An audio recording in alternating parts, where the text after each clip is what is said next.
Our resident reverend will now do the invocation.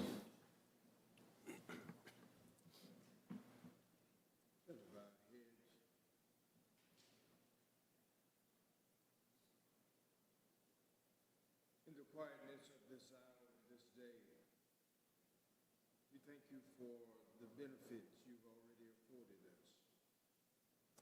We ask now that you might watch and protect us, sensitize us, and yet have understanding and listening ears to do what is effectual for this our city.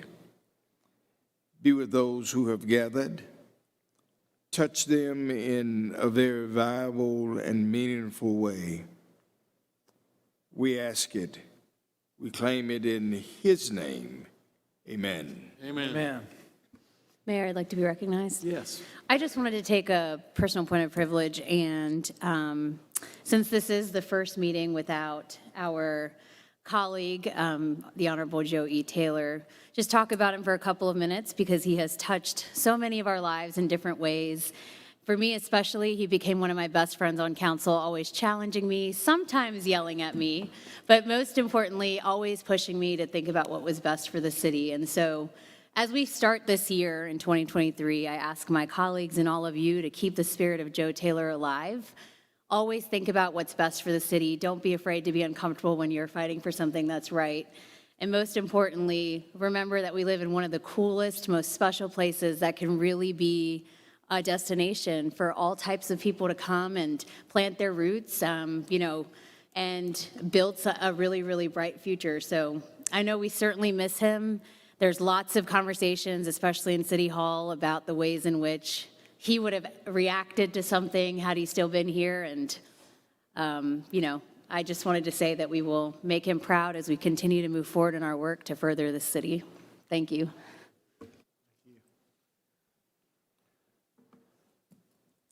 At this point, we have public input related to items on the agenda. So if there's somebody who would like to speak on any item that is on our agenda, you're welcome to come forward. Hey, Mike. Do we have anybody sign up? Not for items on the agenda. All right. Thank you, Mayor, Council.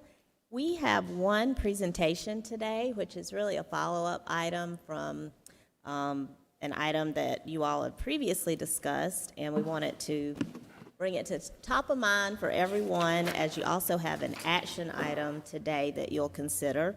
And this is the Hardin Street and Blossom Street Road Safety Projects. Mr. Sean Sally is the Program Manager for Traffic Safety, Traffic Engineering for the South Carolina Department of Transportation. And Sean will take us through a brief presentation. Our staff is also available for any questions you might have. Good afternoon, everyone. Appreciate y'all having us. I guess the intent, SCDOT is we're going through and we're producing a safety project along Blossom and Hardin Streets, a traffic safety project, and we're in the midst of development, and we just kind of want to move forward with a municipal agreement between the City of Columbia and SCDOT. So the intent of this presentation is just kind of give a standing, kind of where we are, the background, how we got to where we are, why we chose these locations, and just to field any questions you got. I got Rick Reef, he's with our consultant who's doing the design, and kind of run through the presentation. If we got any questions, just let us know. Very good. Thank you, Sean. Again, my name is Rick Reef. I'm a professional engineer with the consultant firm Kimley Horn & Associates, and we've been working with SCDOT for the last 4 or 5 years on this project. Again, like Sean mentioned, I want to go through a brief history of the project and where we stand today. You can go to the next slide, or do I have control? Oh, thank you.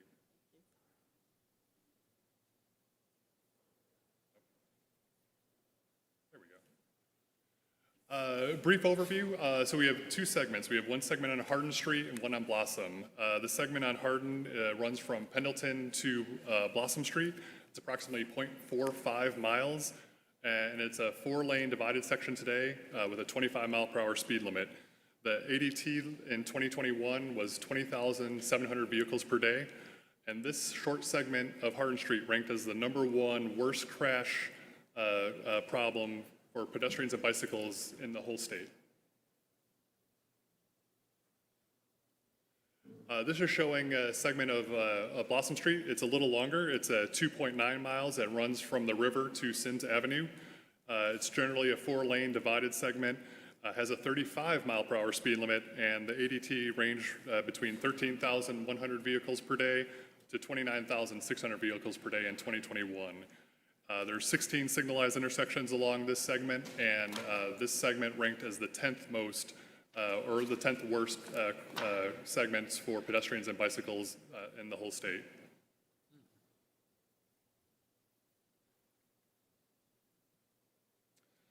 And here's a summary of that crash data. We're looking at 5 years of crash data. Along the approximately half-mile of Hardin Street, there was 232 total crashes. From that, there was 27 injury crashes and 1 serious injury crashes. You can see along Hardin, there was 3 bicycle crashes and 14 pedestrian crashes. Of those, the majority of those resulted in an injury or serious injury for the pedestrian or bicyclist. Similarly, along Blossom, a little longer segment, so there's more crashes. There's 1,428 crashes in the 5-year time period. Overall, there was 118 injury crashes, 8 serious injury crashes, and 1 injury crash. And when you catalog crashes, does that include, because Blossom Street is where you lose your rear view mirror, is that considered a crash in this report? Because that's a huge number every week. Yes, so anything reported to the police and they make an official report.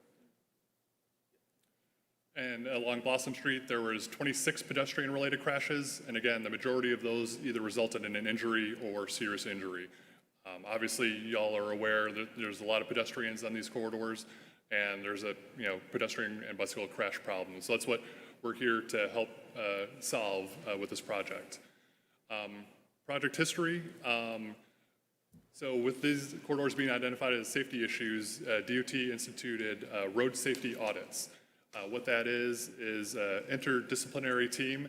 So it's DOT engineers from safety, the district traffic office, district maintenance office, FHWA, City of Columbia engineering, planning, police, fire, the 5 Points Association, Coalition of 5 Points Neighborhoods, University of South Carolina Police and Planning, and got everyone together to walk these corridors during the peak times.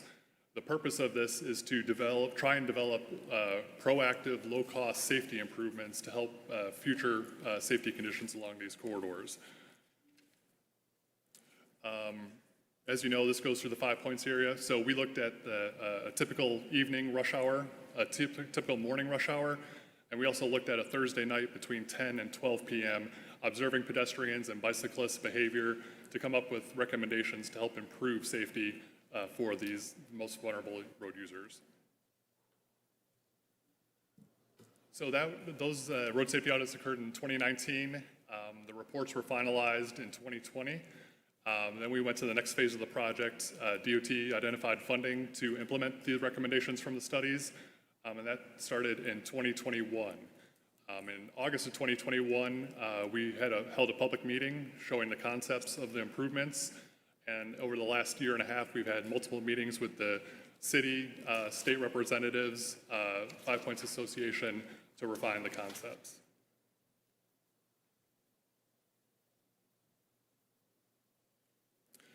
So this is a summary of the improvements. Again, we're looking at proactive, low-cost improvements to provide high value, high safety value for the corridors. There's very specific uses that we have for these safety funds, and these are a summary of what we're proposing this project. The biggest thing is the road diet. As part of the RSA field reviews, it was the question was, can we reduce lanes on Hardin Street and Divine and give that space back to pedestrians and bicyclists? It turns out we're able to provide a road diet for 1 block of Hardin Street between Divine and Blossom, and then 1 block of Divine Street between Saluda and Hardin Street, as well as raised median planter boxes along Hardin Street, new mid-block crossings along 3 blocks of Hardin Street, and then several other intersection-related crosswalk improvements and signal improvements as well.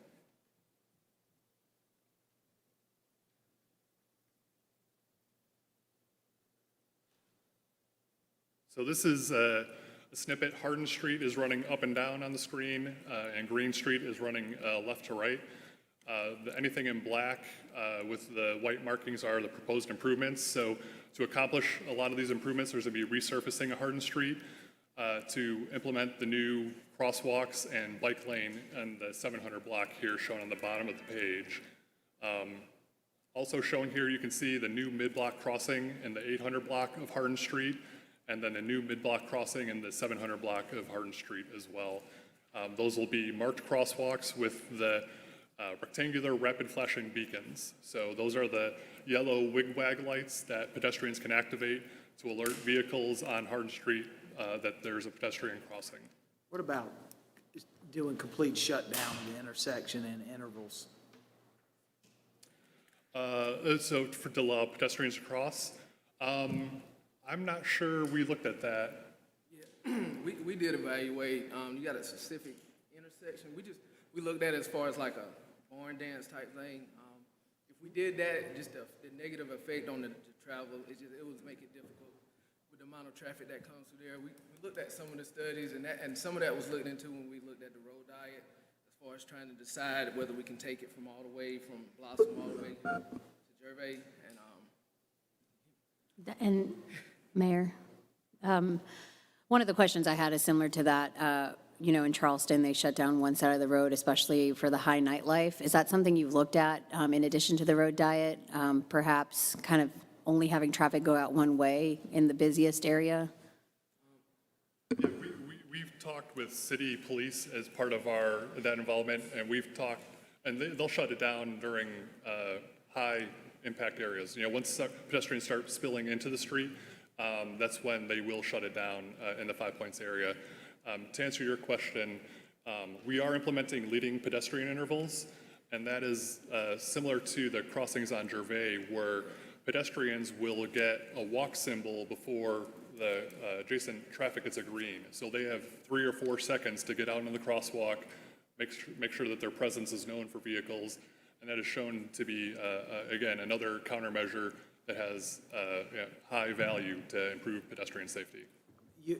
DOT will be getting a request from the city and for several intersections to shut down all traffic, especially the heavy, and this is an entertainment section, so I do think it's something that we want to look. I'd love to have further discussion about that.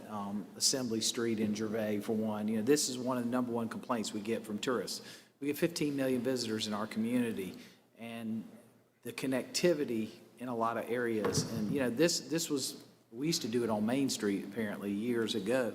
Other cities are doing it, the complete shutdown in heavy pedestrian areas like that. So I hope we can possibly reconsider it before you make your final decision. I know there's always a little wiggle room, but I'd like to have that conversation. Yeah, we can definitely look at it again.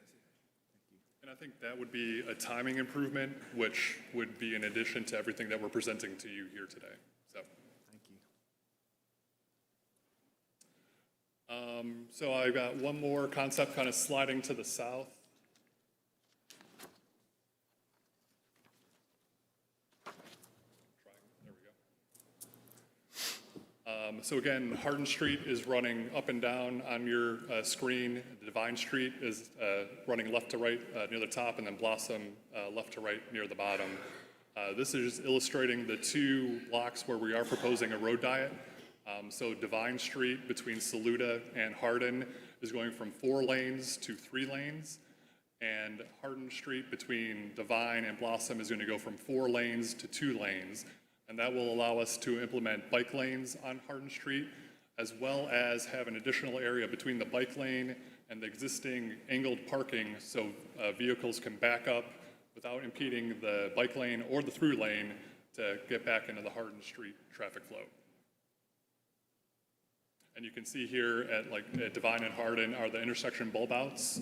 So the gray with the purple ramps are going to be provide more space to hold pedestrians, as well as making the crossings of Hardin and Divine shorter for pedestrians in the future.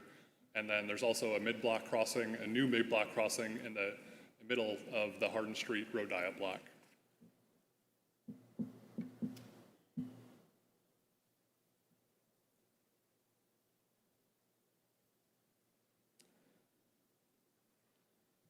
One of the observations we had during the RSA field reviews were the amount of pedestrians just crossing wherever in Hardin Street. As you can imagine, especially during our late night observations. So with the addition of the mid-block crosswalks, the improvements to the signalized intersections, we want to move pedestrians to those locations where drivers can better expect them. Through that, we went through several options with the meetings with Five Points Association and the city, and have landed on implementation of this, basically a planter box, 2 feet tall for the median of Hardin Street to help inhibit folks from crossing outside of the marked crosswalk locations. So this would replace the existing medians there and have new landscaping and new street trees as part of the project. Who will choose the shrubbery? We will be working with the city on the look and feel of this. Charlotte, South Boulevard, the heavy grasses that keep trash from accumulating, and it fills up the whole center. So you don't have to worry about mulch. It takes very little water. It stays nice year round. Let's look at something like that so that it doesn't become a dumping ground. Yep. Mr. Mayor, Yes, sir.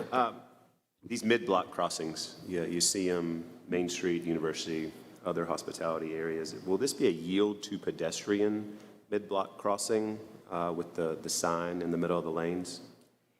Yes, so these will include the pedestrian walking figure, including plus the rapid flashing beacons. So the pedestrian will activate the beacon, and it'll be the yellow wigwag, similar to emergency vehicle like the police blue lights. It's found to be the most effective countermeasure that we have in our toolbox to help alert drivers to a crossing pedestrian. And so that, I'm sorry, you went a little too far there. So 600 block and 800 block, where are the? 600, 700, and 800 blocks. Okay, so one One in each of the So blocks. there'll be a mid-block yield in each of those blocks on Hardin Street for pedestrians. Okay.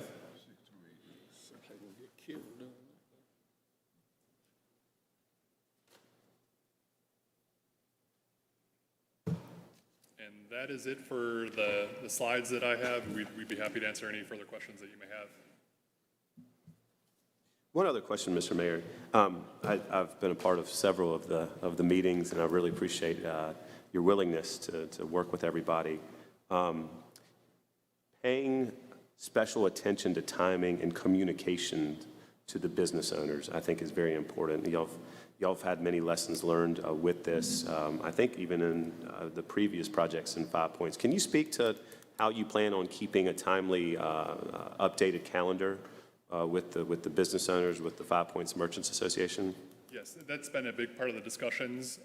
So we are planning to do the construction between St. Patrick's Day in March, which is a big event, and the start of football season. So we've got a 5 to 6 month window to get all these activities complete, and we've committed, or DOT is committed to getting that done during that time period.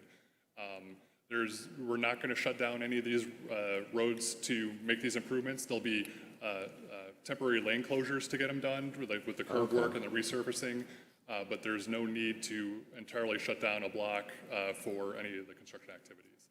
Fantastic. And my other last comment, I see on this version, the 700 block, we're only paving one side of the street. Should both sides be paved for consistency? Yes. We'll definitely pay. Okay, perfect. Great. Thanks so much, y'all. Well, that was, Mr. Mayor. I just wanted to check the timing of this project with the bridge. The bridge is going down in '24. This will be done in '23? Yes, sir. '23. This project should be complete way before. So Mr. Mayor, so we're talking about from March to August? Is that the Correct. relatively timeline? April to August, yes. Okay, thank you, Mr. Mayor. Thank you, gentlemen, for being here tonight. Appreciate it. Thank you very much. Thank you.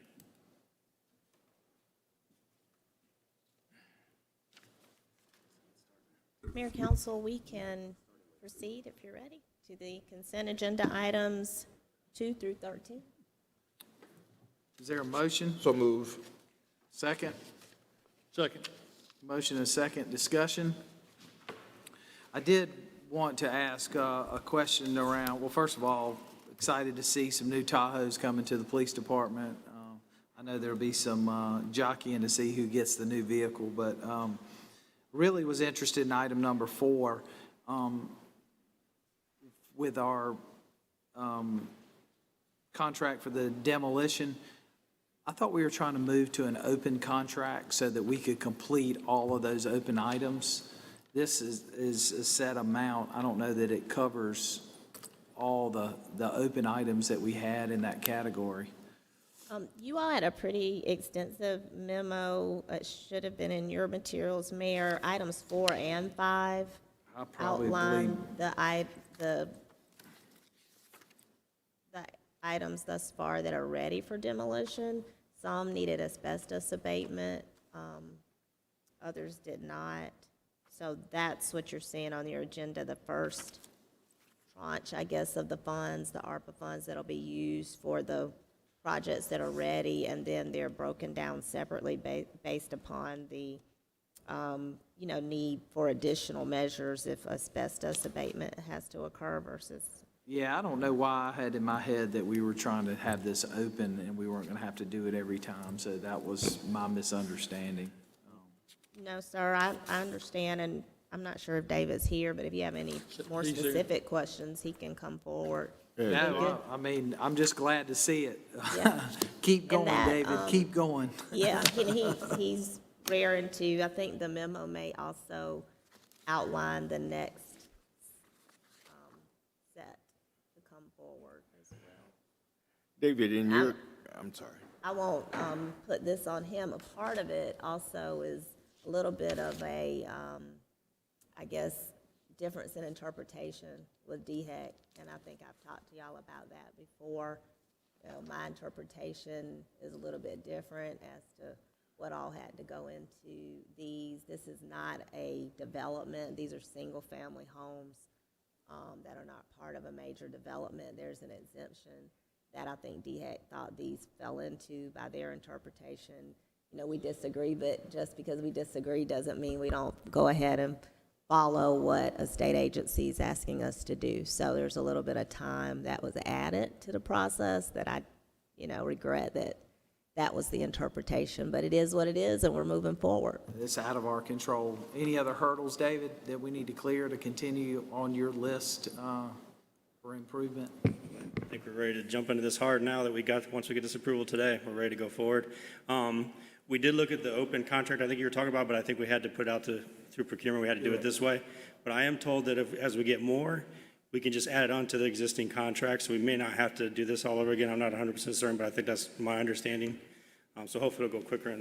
That's great. I mean, my biggest concern was just not creating delays, waiting on us to approve something, especially since we've had this ongoing list. And I think every neighborhood that I've heard from is excited that we're moving forward and that these eyesores are going to be removed, and we have an opportunity to push for some rebuild. So, thank you. I'm excited as well. Thank you. David, let me ask you one last question. So what I just heard you say, this is overlapping. Once we approve this today, we will not have to agendarize this again until we get another set.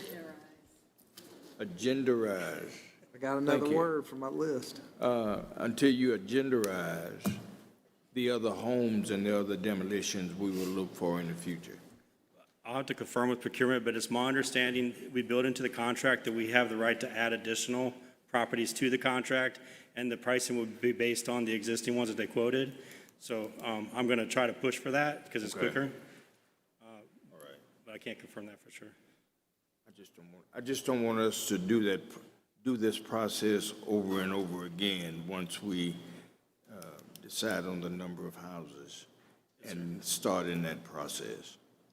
Yeah, I don't think it'll take us as long going forward. I think we got it all figured out now, so Thank you. we should be good. Thank you, ma'am. Any Thank other you, sir. questions on any other items? Comment, Mayor. Agenda item number 8 for the public. Some exciting things going on the South Main Street side of the downtown corridor. And looking forward to seeing that streetscaping project happen. Move to previous question.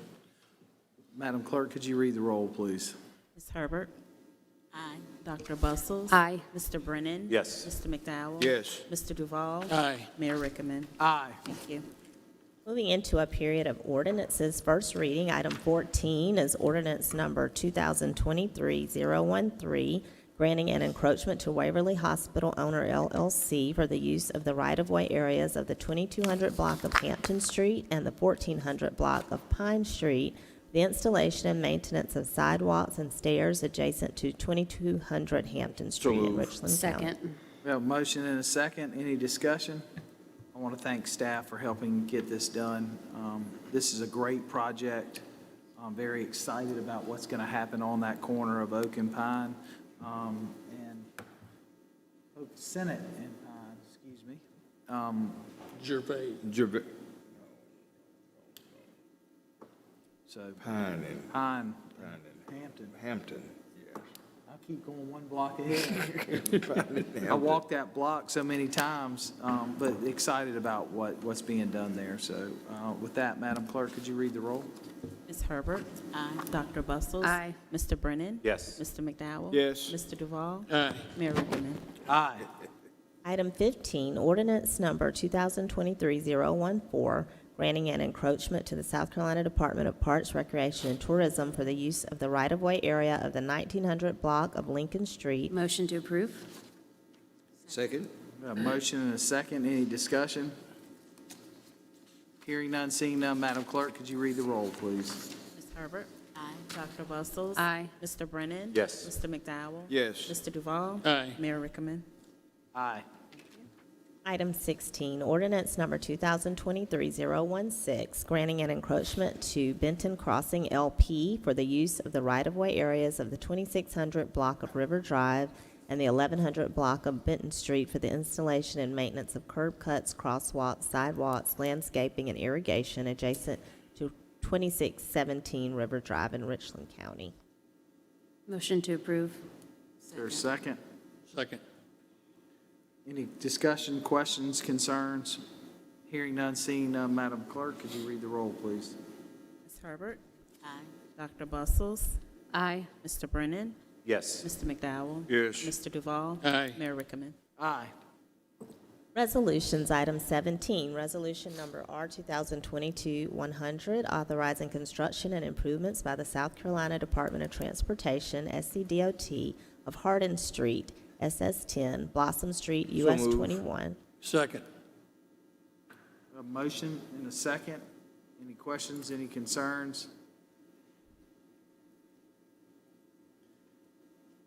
Hearing none, seeing none, Madam Clerk? Ms. Herbert? Aye. Dr. Bustles? Aye. Mr. Brennan? Yes. Mr. McDowell? Yes. Mr. Duval? Aye. Mayor Rickaman? Aye. Item 18, resolution number R 2022-101, providing funds to CEZ Inc. for support of marketplace project. Motion to approve. Second. There's a motion and a second. For clarification for the public, I had somebody reach out to me. This is actually funding that comes from the state. We are just simply the pass-through for that money for the state to go to that project. Any other comments or questions? Hearing none, seeing none, Madam Clerk, could you read the roll, please? Ms. Herbert? Aye. Dr. Bustles? Aye. Mr. Brennan? Yes. Mr. McDowell? Yes. Mr. Duval? Aye. Mayor Rickaman? Aye. Item 19, resolution number R 2023-002, authorizing the city manager to execute a lease agreement between the City of Columbia and Imagine Inc. for the lease of 335 Richland Street in Richland County for the development of a Columbia Hydrogen Fueling Station and Center for Transportation and the Environment. Got a motion, is there a second? Second. Just for the public's notice, this was a hydrogen station that was built almost a decade ago with state funding to fund a hydrogen bus that was here for a short period of time, and now we have an opportunity to work with a company here that has started doing research and development of a way to take hydrogen and containerize it to move it forward. And so by us using that facility and allowing them to put their product showcasing, we're hoping that's going to grow some more opportunities here. So it's a great way for us to use an asset that has been underutilized to bring opportunities for small business. So we're excited about this one. That, Madam Clerk, could you read the roll? Ms. Herbert? Aye. Dr. Bustles? Aye. Mr. Brennan? Yes. Mr. McDowell? Yes. Mr. Duval? Aye. Mayor Rickaman? Aye. Thank you. Item 20, resolution number R 2023-006, authorizing the city manager to execute an option to purchase agreement between the City of Columbia and Foxfire Management Company, LLC, as well as any documents necessary to consummate the purchase of 118 I Bluff move approval. Road. Is there a second? Second. Any questions, concerns? It's a great option.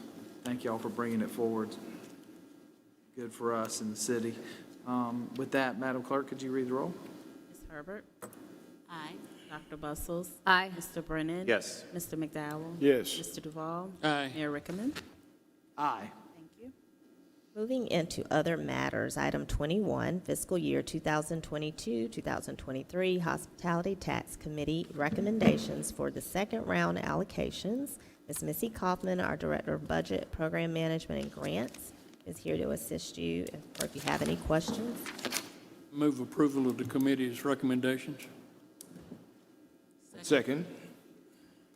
Any questions, comments, concerned?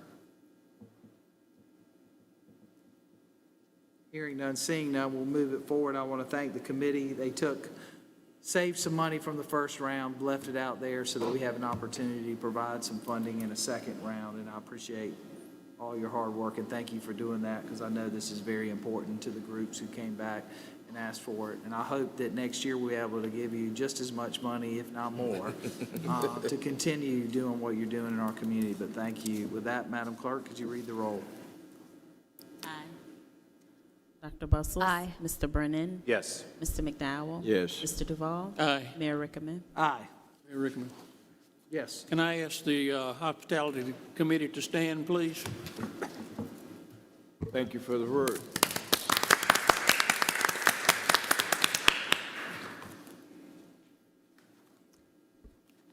Thank you. And at this point, if City Council has any committee referrals, reports, and new business.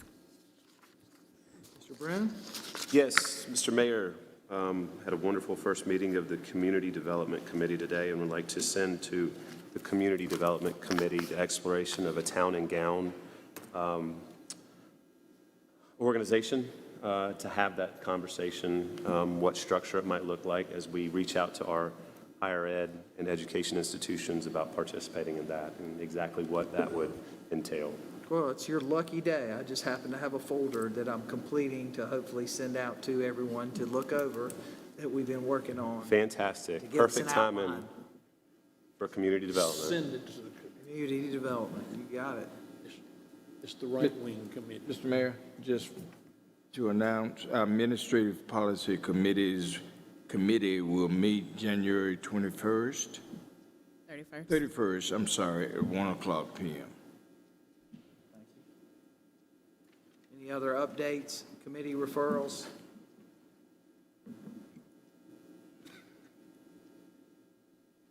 Not, then we're at the point of public input. Is there anybody who would like to speak on any subject? The podium is yours. Yes, ma'am.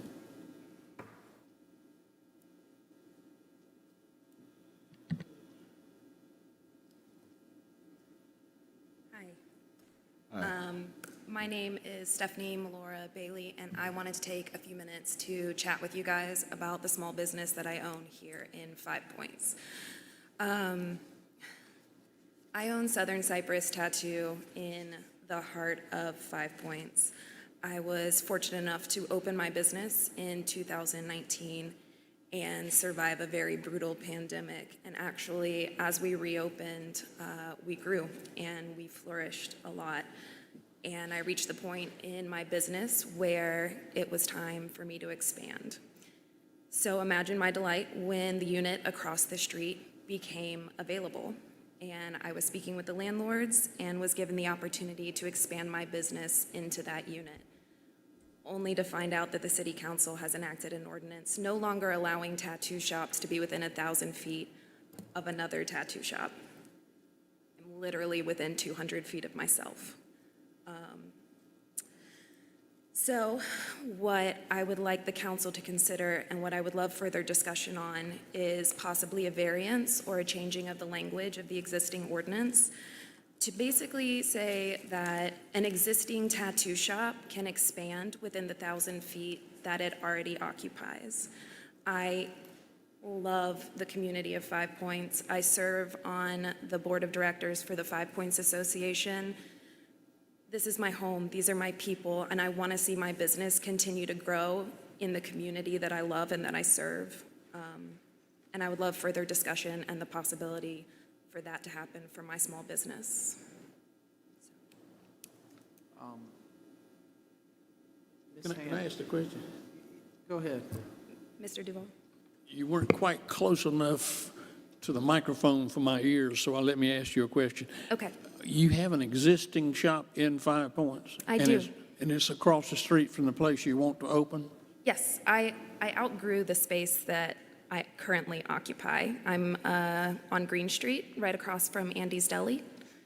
And to my delight, my business kept getting bigger and bigger, and I need a little bit more room, and the unit directly across from me came available. And that's where I would like to be able to expand my business into. Do you intend to shut down your original business? No, I just want to grow. She doesn't have the space, so she's trying to take 2 spaces. Mr. Mayor, I think that's the dilemma. Yes, sir.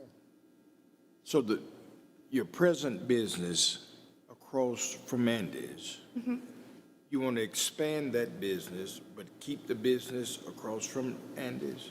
I would like to have both. You like to have both? Yes. And that's One manager. And that's why you're asking for a variance, right? Yes, because it's not technically connected, we just kind of look at each other. So I'd be able to run both the locations simultaneously right there, because we're both directly across from Andy's Deli. Can I ask just one follow-up? How many employees do you expect to hire with the expansion of that? So currently, my existing studio is 600 square feet. I have 3 booths. At a minimum, our booths have to be 64 square feet according to DHEC. So in those 3 booths, I currently employ 5 full-time tattoo artists. In the hopes of expanding, I'd like to add 3 more booths, and I'd like to add 2 more employees plus another front desk person. Mr. Mayor, I have a question actually for our planning staff. So based on the information that was shared with us about the Unified Development Ordinance, I think it says that tattoo parlors must be 1,000 feet from other tattoo. Does this count as another, even though it's the same business owner? And There are Sickle and Moon is right next door to us, Okay, as well okay. as Born Again. And as a small business community of tattoo artists, they are also in full support of my expansion and said they'd be happy to help out in any way that they could. But yes, it's a little bit of a gray area as I already exist within the 1,000 feet.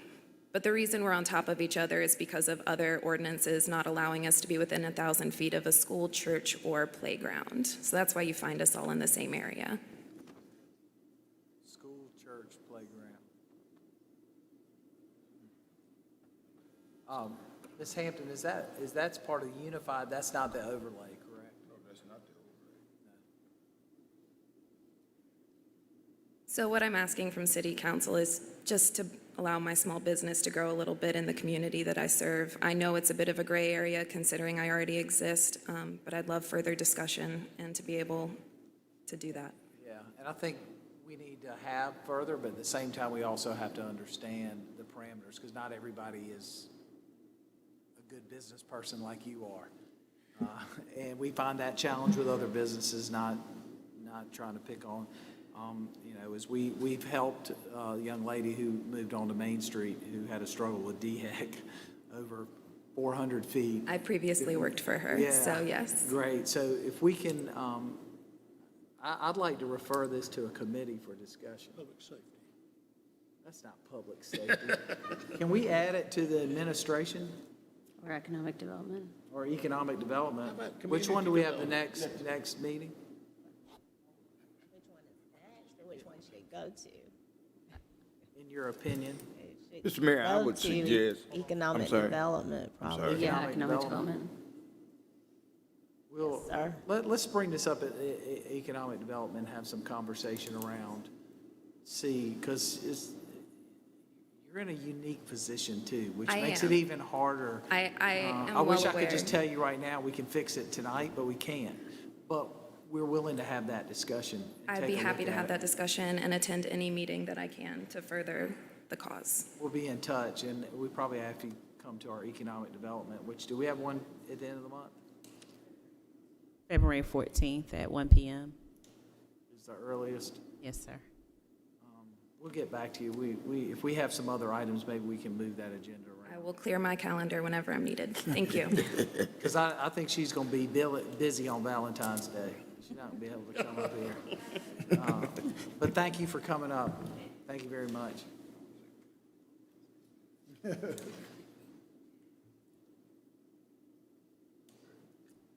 Anything else? I don't think there's any. Is there anyone else? Miss Whitney Denton. She's just signing in to make sure we Thank knew you. she was here. Yes, sir. She's in charge of snacks next meeting. Anyone else? With that, I'll entertain a motion. Mr. Mayor, I make a motion, we go into executive session for discussion of the employment of employee pursuant to SC Code 30-4-78-1, communications plan, receipt of legal advice relating to a pending, threatened, or potential claim pursuant to SC Code 30-4-78-2, Lake Catherine sewer improvements. Is there a second? Second. Any discussions, questions? If not, Madam Clerk, could you read the roll, please? Ms. Herbert. Aye. Dr. Bussell. Aye. Mr. Brennan. Yes. Mr. McDowell. Yes. Mr. Duval. Aye. Mayor Rickman. Aye. Thank you.